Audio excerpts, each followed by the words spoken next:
And today I'm going to be using the Sram 951 9-speed chain that has a power link, and the chain comes packed with 114 links, and I know that my bike uses 108 links.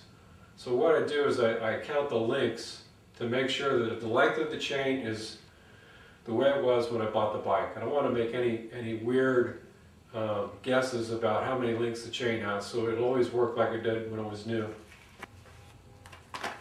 Today I'm going to use the Sram 951 9-speed chain, and it's got the power link in there.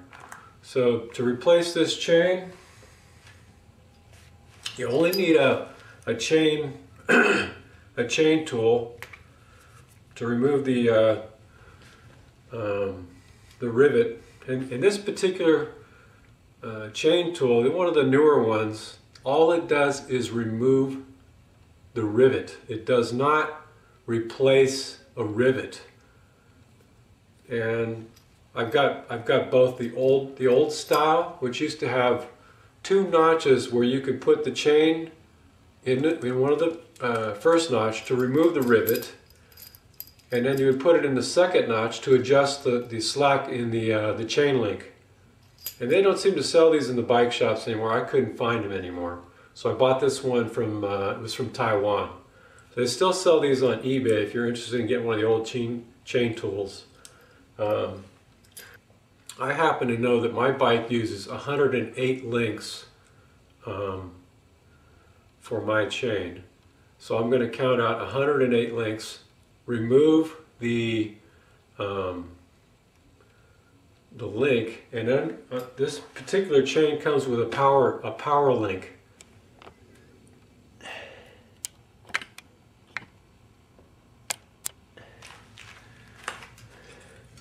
Okay, I'm going to remove the power link. I've loosened the chain so it has no tension. And the power link, I've heard, is very hard to remove. And I'm going to try to just kind of wiggle it back and forth and see if it'll give. Apparently, if a small piece of dirt can keep this thing from coming loose. So removing the old chain is quite difficult. As you can see, I'm having a tough time moving it. There it goes, it came apart. So I'm kind of wiggling it back and forth. Apparently a small piece of dirt can keep that from coming apart. It's a very tight fit. And then remove the chain. The old chain is junk. You can keep it as a reserve, but probably never use it again. I kept all my old chains, but I've never used them again.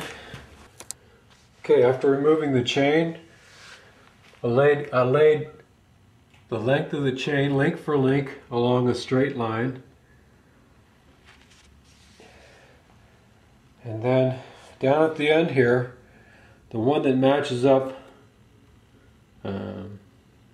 with the end link on the other chain, the new chain, I'll push the pin out of this link, and it'll be the same amount of links as the old chain. And for my bike, it's 108 links. So I could physically count them first before I make any mistakes.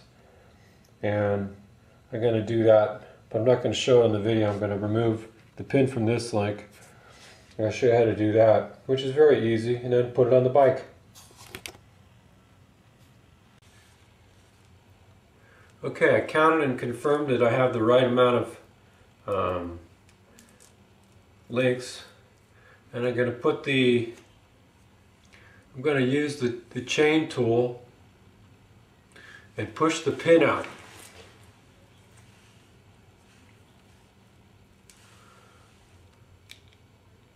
And all it does is it removes the rivet, and then you put it on the bike using the power link. Push it all the way through so that it's completely out. The rivet came out. The extra links just waste them. Then you have two ends, you know, and you put it on the bike, and both of these ends will fit together using the powerlink. So when you got the bike, put the powerlink on there like so. That's one half. Put the other on the other half. And then when it's on the bike, you just put them together. Like so. And the bike pulls it together, and it never lets go. So you can drive your bike for a year or more, and this thing will never come loose. So now that I've done it, it's kind of hard to get loose. Just showing you.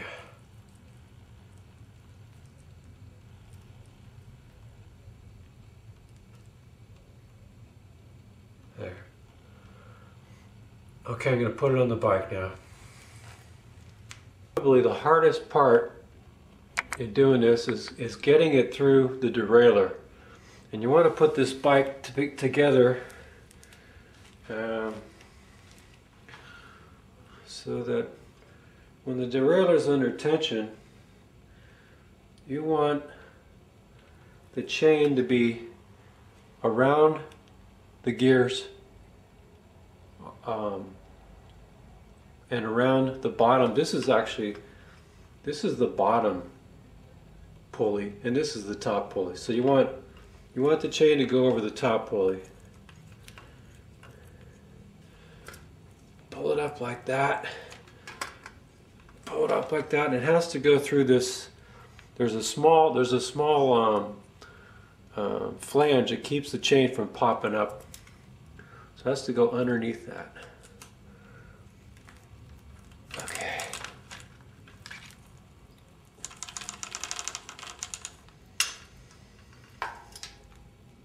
Okay. Now this part of the chain has to go underneath the gears. So I can rest this here.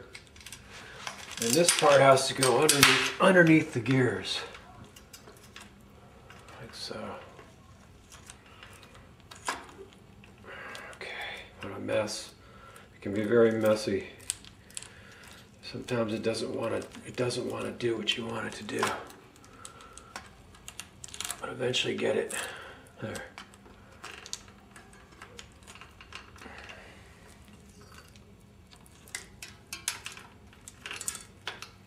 So it will work. If you look at it, it will work. If you put this thing like so, put this thing like so, and then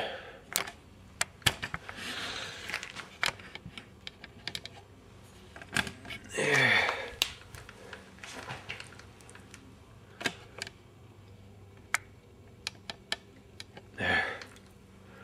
Put it through the derailleur on the upper derailleur.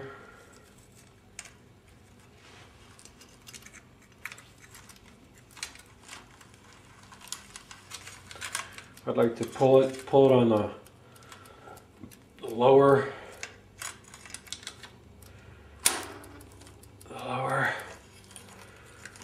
link. You could just pull it together.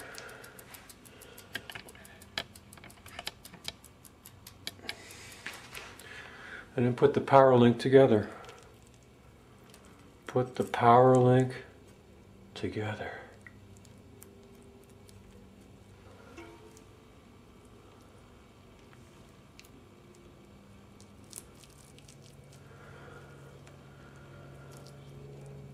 Guess that's it. Looks like it's together.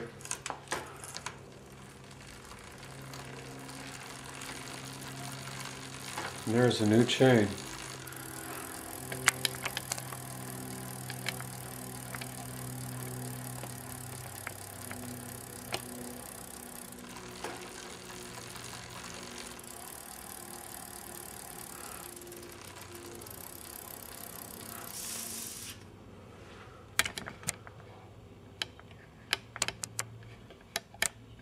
A powerlink.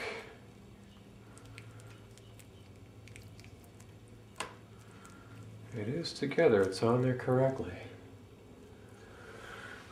So that's it, that's basically all you have to do.